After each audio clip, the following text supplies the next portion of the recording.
Hola a todas y todos, estudiantes de primer año de bachillerato sección C que llevan conmigo la asignatura de orientación para la vida.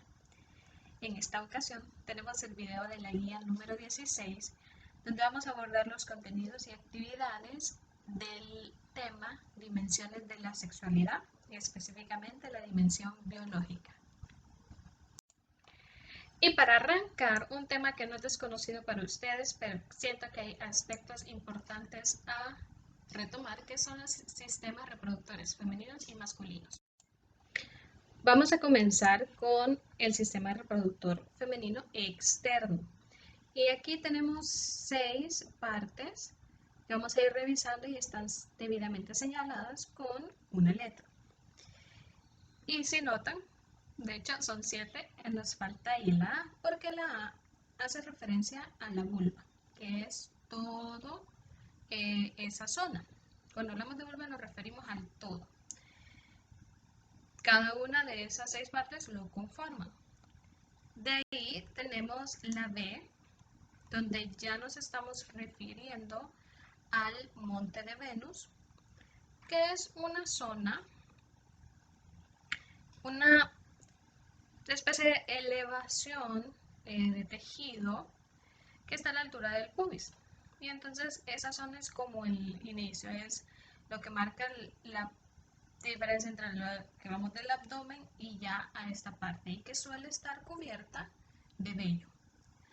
Después tenemos en la C los labios mayores. Entonces ya los encontraron ahí en la imagen.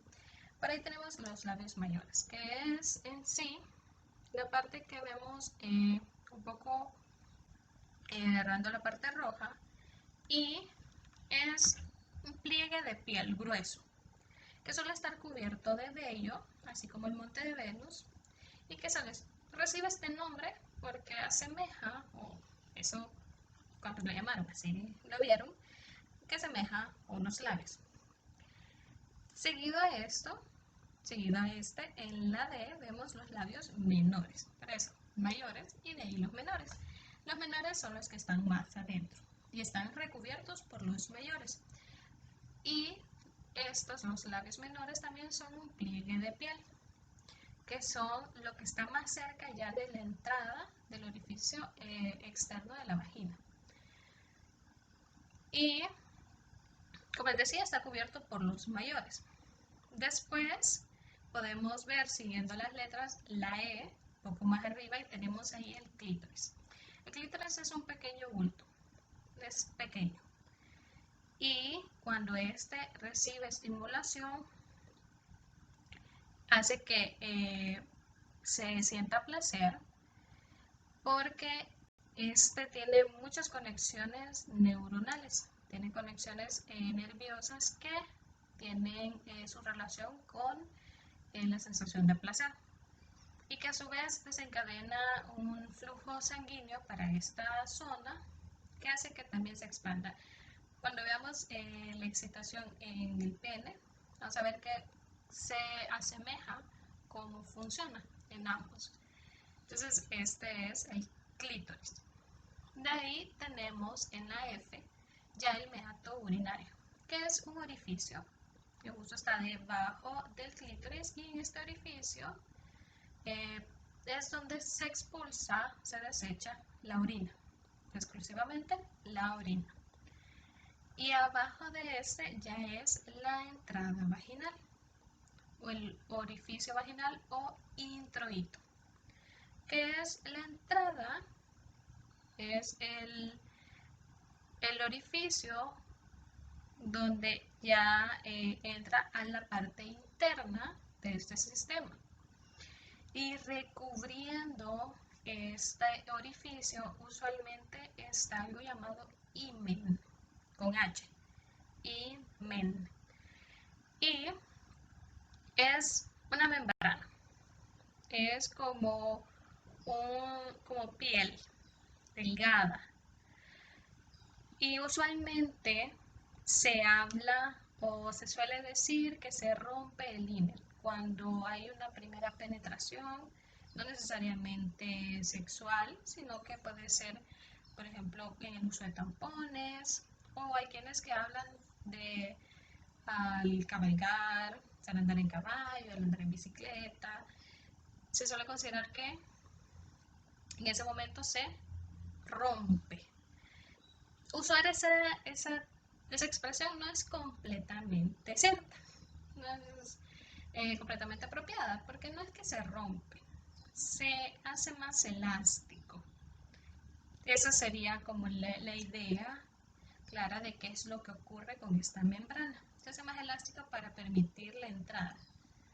Hay quienes que todavía puede entrar un tampón, pero no algo más grande que esto, porque todavía no es elástico, es decir, que no es, entra algo y ya se rompió y ya, podemos entrar. No, solamente se hace un poco más elástico y a veces estas primeras penetraciones generan un sangrado, que es el mismo sangrado de esa membrana, porque es piel, toda piel eh, lleva irrigación de sangre, pero no siempre ocurre, no siempre ocurre este sangrado. La cuestión es que hay quienes que no van a, no, ni siquiera les va a causar dolor esa primera penetración, otra vez, ya sea sexual o ya sea otro, por otro medio, pero hay quienes que sí les va a causar, porque el himen no es igual para todas las personas.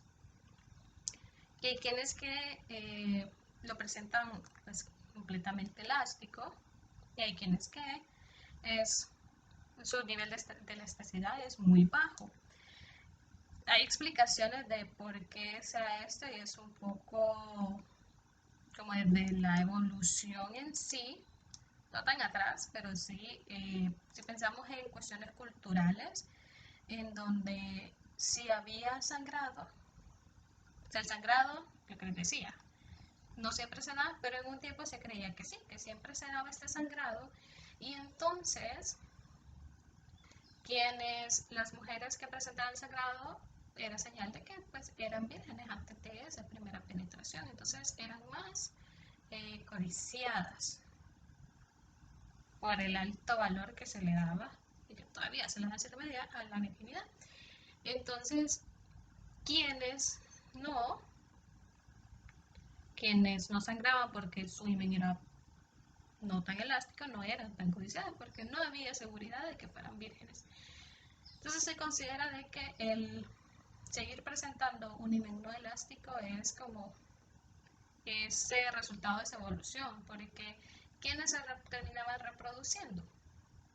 Las que eran consideradas que llegaron a esa primera relación sexual vírgenes. Entonces eran quienes eran más proclives a pues, casarse, seguir teniendo hijos. A las otras que quedaba en duda su virginidad.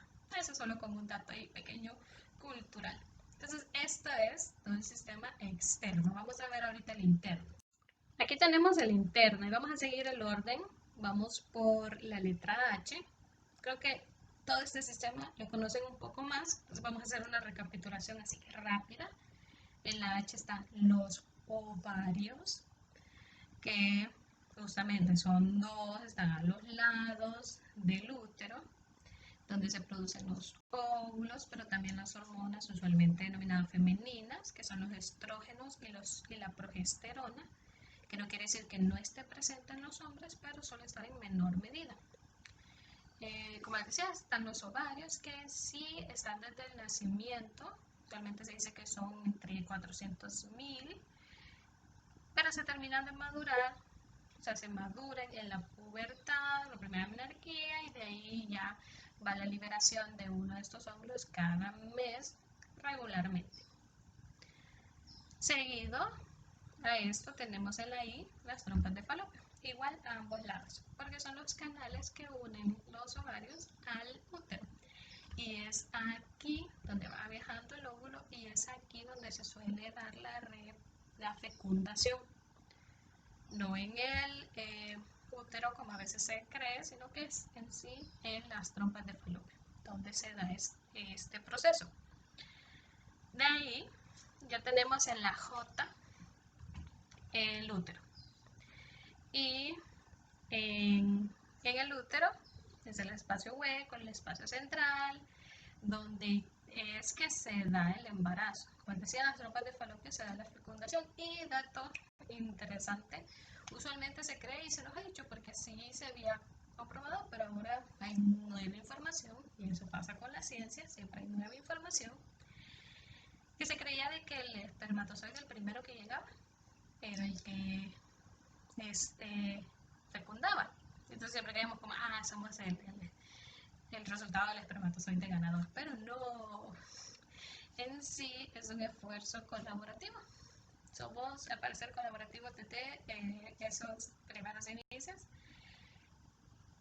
Se rompe la barrera del óvulo de todos los espermatozoides que están ahí presentes, y entonces uno termina de entrar, pero no es el primero que llega, sino que es justamente entre todos van y se da finalmente la fecundación. Y como decía, a lo sumo somos el aprovechado, como el resultado del aprovechado, pero no, es colaborativo. Quiero creerlo más así. Eso. Entonces se da el estropete falopio, después va al útero. En el útero se da el crecimiento del feto, se adhiere a la pared, se da el ensanchamiento, y por eso el útero está así, formado por músculos muy fuertes. Después tenemos en la K, podemos fijarnos ahí en el cuello de la matriz o cervix. Entonces nos vamos a referir por esa parte. Entonces tenemos útero o matriz, y de ahí tenemos cuello de la matriz o cervix. Y es simplemente la parte más baja del útero y que comunica el útero con la vagina, que es importante en todos los procesos involucrados de esta zona. De ahí está la vagina. La vagina es el canal. A eso nos referimos cuando hablamos de vagina. Es como el pasadizo que ya termina en sí de conectar el útero con la parte externa que vimos previamente. Es decir, todo este canal va a terminar de salir en el orificio vaginal. Y es en sí donde se da la copulación. Es decir, cuando entra el pene a la vagina, es aquí donde se da todo el proceso y se da, si no hay protección, pues se da la liberación del semen, y aquí es donde se recibe. Igualmente por acá pasa el flujo menstrual, que vamos a ver más adelante, y es donde sale el bebé. Esas son todas las funciones de esta maravillosa parte. Y lo que en el útero veían por ahí, la parte roja, vamos a hablar del endometrio. Entonces ahí en el endometrio, señalado con la letra M, es una especie de mucosa que cubre, o sea, no es piel, es una especie de tejido que cubre el interior del útero, que lo cubre por adentro. Es donde se aloja el cigoto, es el resultado de la fecundación, pero es también lo que se desprende durante la menstruación, lo que se suele denominar como la menstruación. Que otra vez ya lo vamos a ver más adelante, pero ahorita tengan claro, eso se llama endometrio. Y esto por la parte femenina. Vamos a lo masculino. Con el masculino igual, empezamos desde el externo y vamos siguiendo ahí las letras. Vemos que hay 4, pero vemos la A repetida 3 veces. Ya les voy a explicar por qué. Empezamos por la primera, que no tiene el asterisco y que en sí se refiere al todo, que es el pene. Es todo ese órgano que es el órgano en sí de la copulación. Se suele diferenciar de que hay 3 estructuras como internas de esta parte, y que se habla de, por ejemplo, de unas partes que se le denominan cuerpos cavernosos porque no son completamente huesos, pero sí son tejido óseo. No es hueso porque nuestros huesos son completamente rígidos, sabemos que el pene no. Pero se han escuchado, a veces se dan fracturas, ¿ven? Y es por eso, porque sí tiene tejido, sí tiene características de hueso, pero no lo es completamente, y esa especie de cavidad de cuerpo cavernoso se llena de sangre, y eso es lo que provoca que en sí se endurezca y se ponga erecto. Es decir, no solo que se ponga duro, sino que se ponga, que suba y que también crezca en su tamaño, no solo lo ancho, sino a lo largo. Como les decía cuando hablamos del femenino, vemos que la sangre tiene importancia al momento de hablar de la excitación. Y en la clase les voy a mencionar un pequeño como idea que tienen respecto a eso para la clase. Para que vayan. Les decía entonces que está toda esa estructura y que vamos a ver ya hablar el interno, pero sabemos que todo ese órgano transporta tanto la orina como el semen. Y ya vamos a ver cómo regula esto. Las medidas son variadas. No es una sola medida y todas son normales. Siguiendo con la A, pero con un asterisco que está más abajo, hablamos del glande. Glande con L, como que estuviéramos diciendo mal la palabra grande. Estamos hablando de glande. Y es la cabeza en sí del pene. Está dotada de nervios, así como llamamos el clítoris. Esta es la zona donde está más en sí la relación con los nervios, que es más sensible y por tanto tiene mayor importancia en la parte sexual. Después está con dos asteriscos, el prepucio, que es un pliegue de piel. Decir que se puede, o sea, que cubre, pero también se puede descubrir gracias a esta parte que es el prepucio. Y usualmente cuando se habla de la circuncisión, se van a la Biblia y se habla de este término, es la extirpación del mismo, de manera que ya está completamente descubierto y ya no se puede cubrir y descubrir. Los chicos ahorita sabrán más de lo que estoy hablando. Y esto suele ser, bueno, si vamos a la Biblia, suele ser más por tradición, por lo que lo hacían los judíos, pero en otros casos se hace por higiene. Hay quienes que necesitan esta extirpación porque ese descubrimiento y cubrimiento no suele ser tan fácil, entonces están más proclives a presentar alguna dificultad por problemas de higiene. Eso con las 3A. Y de ahí tenemos el B, que ustedes dirán, los testículos. No, aquí estamos hablando del escroto. A nivel externo le denominamos de esta forma, escroto, que es la bolsa que sí tiene los testículos. Se contrae con el frío, con la excitación sexual y cualquier otro estímulo. Se encarga en sí de regular la temperatura para la producción de los espermatozoides. Y, por ejemplo, viéndolo así, que les estoy diciendo, cuando la temperatura baja, cuando está más helado, entonces se contrae, se hacen más pequeños, pero así lo que está haciendo es que mantiene los testículos más cerca del cuerpo para que se beneficien de esa calor. Entonces, eso tenemos acá los externos. Muy bien, ahora vamos con los internos masculinos. Y ya vieron aquí, ahora tenemos más. Tenemos 8 letras por ahí, 8 partes. Ustedes son más complicadas, así que presten mucha atención, todas y todos. Tenemos en la C, ahora sí, los testículos. Podemos decir que son los homólogos de los ovarios, porque se libera el espermatozoide, se libera también la hormona masculina, testosterona, que no quiere decir que no esté presente en las mujeres, pero está en menor medida, por lo mismo. Ambos son del mismo tamaño, pero en sí por el escroto es que a veces parece que uno es más grande, que uno cuelga más que el otro. Y cada eyaculación se liberan cerca de millones de espermatozoides.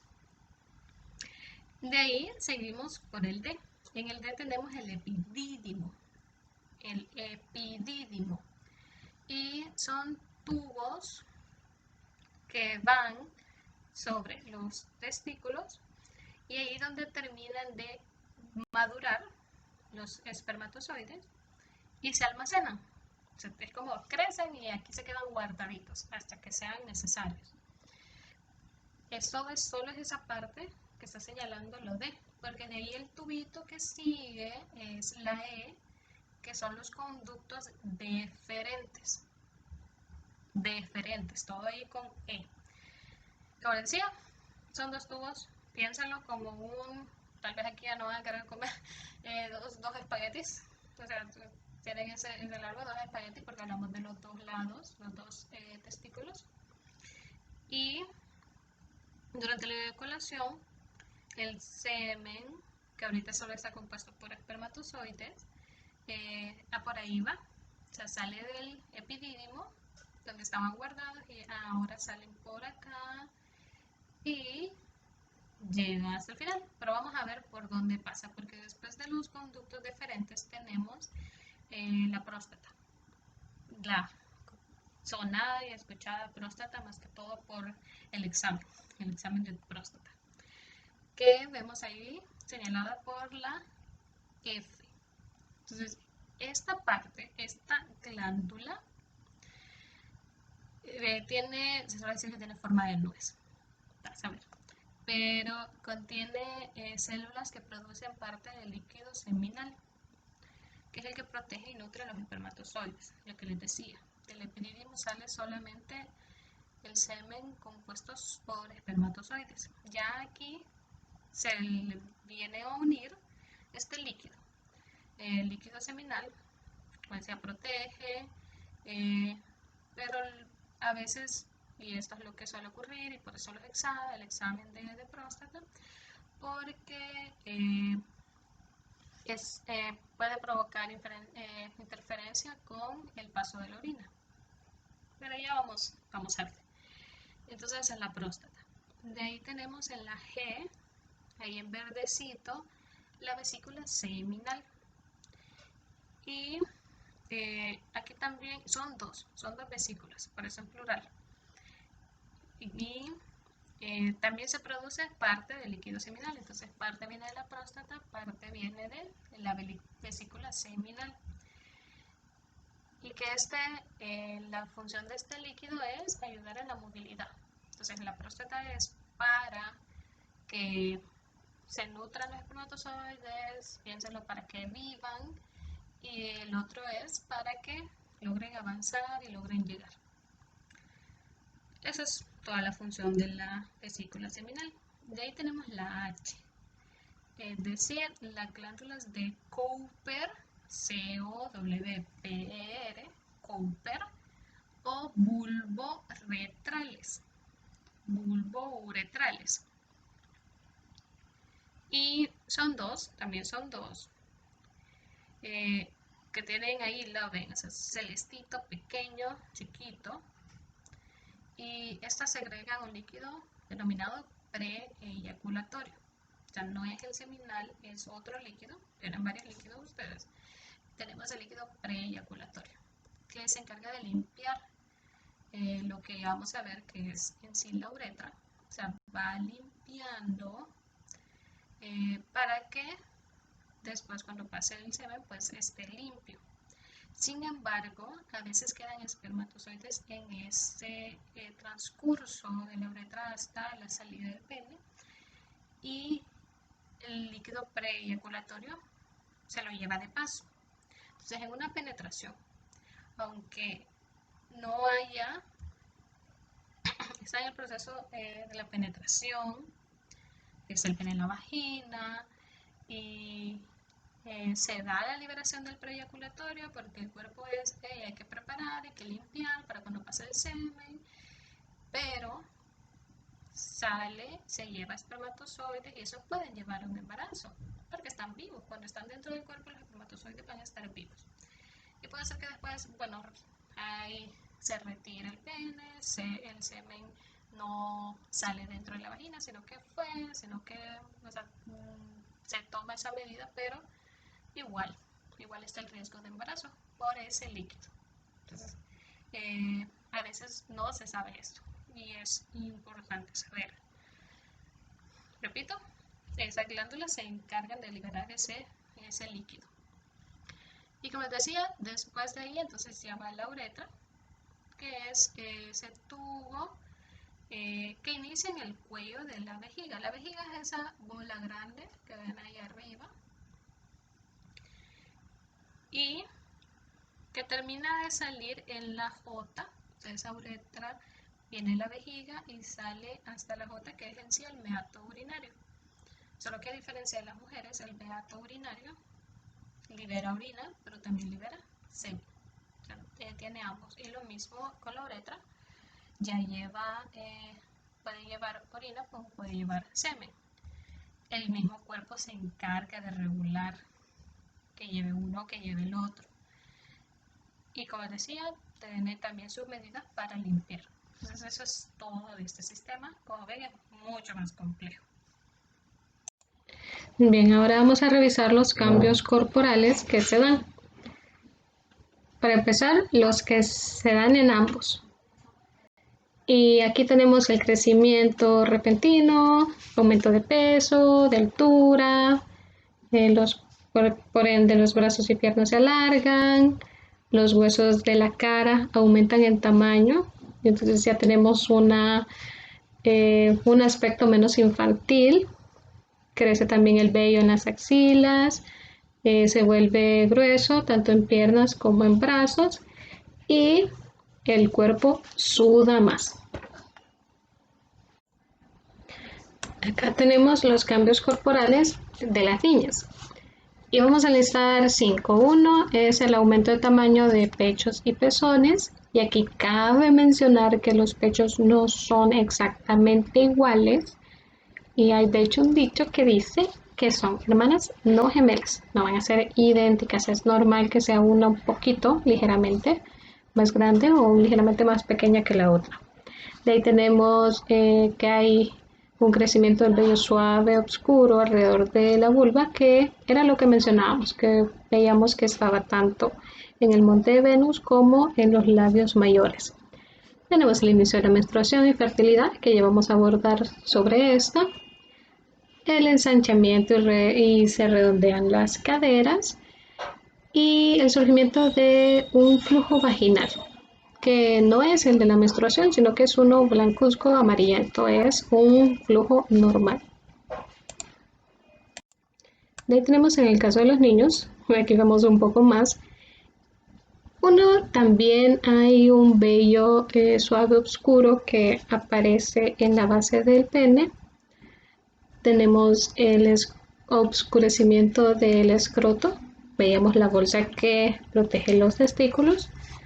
El aumento también del tamaño del pene, el aumento de los testículos, pero también aumento de la parte de los hombros, el pecho, hay como también una especie de ensanchamiento, que es característico, la voz se quiebra y hasta empieza a parecer un poco más profunda y empieza la producción de espermatozoides, las eyaculaciones y los sueños húmedos que creo que son incómodos, no sé cómo será la vivencia de ustedes.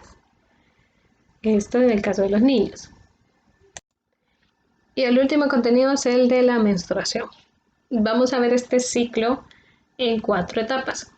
En la primera tenemos la menstruación, también llamada regla, también llamada periodo, que es ese flujo que sale por el orificio vaginal, que está formado en sí por 3/4 partes sangre.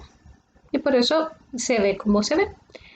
Pero hay una parte que es mucosidad de las glándulas uterinas y todo eso en sí comprende el endometrio. Es decir, que ese flujo es el endometrio que se está desprendiendo y que está saliendo. Esto suele durar entre 3 a 8 días. Para algunas personas van a ser justamente 3, 5, 8 es su periodo normal. Si es más, si lo recomendable es evaluarse, si es muy variado también, aunque a veces puede ser para una persona sean 3 días, otro día sean 5. Ya no sería tan normal que fueran 3 días y de repente ya son 8. Y, o sea, que sea demasiado variable, ahí sí lo recomendable también es evaluarse. De ahí pasamos a la segunda etapa, que como ven ahí va saliendo ahí el óvulo. Lo que ocurre no sale completamente el óvulo, sino que sale en como que estuviera guardado en una bolsita, que es un folículo. De la acción de diferentes hormonas, estas hormonas actúan y hacen de que termine de madurar y que salga el óvulo. Y va recorriendo las trompas de Falopio. Como veíamos previamente, les decía, es aquí donde se da la fecundación. Por tanto, el periodo fértil, desde que sale y va y todo ese tiempo, es en este periodo, en esta segunda etapa. Se habla que va del día 11 al día 16, va a variar de persona a persona, obviamente. Y el día más fértil suele estar en el medio, suele ser el día 14, otra vez contando desde el día 1 como el primer día de sangrado y ahí siguiendo la cuenta. Pero va y va avanzando y entonces en ese periodo tenemos esa segunda etapa de ovulación y de periodo fértil. Ahora lo que ocurre es que se ha desprendido el endometrio, esa segunda etapa empieza un poco ya a formarse, pero es en la tercera donde se va todavía más restableciendo esta capa. Lo hace por las hormonas que son segregadas por la bolsita donde estaba el óvulo. Recordamos, estaba el folículo y ahí está el óvulo. Se desprende el óvulo, la bolsita como cambia un poco su estructura, se convierte en lo que se le llama el cuerpo lúteo y ese cuerpo lúteo es el que empieza a segregar las hormonas. Esta hormona se encarga de fomentar de que el endometrio se vaya restableciendo. Si hay un embarazo, después el que se encarga de liberar la hormona para que se mantenga el endometrio es el cigoto, es decir, la formación del óvulo y el espermatozoide. Pero si no hay un cigoto, es decir, si no hubo fecundación, el cuerpo lúteo termina pues termina de cumplir su periodo de vida, si lo decimos así, y entonces va a la cuarta etapa. Deja de segregar la hormona y entonces empieza a prepararse el útero para desprenderse.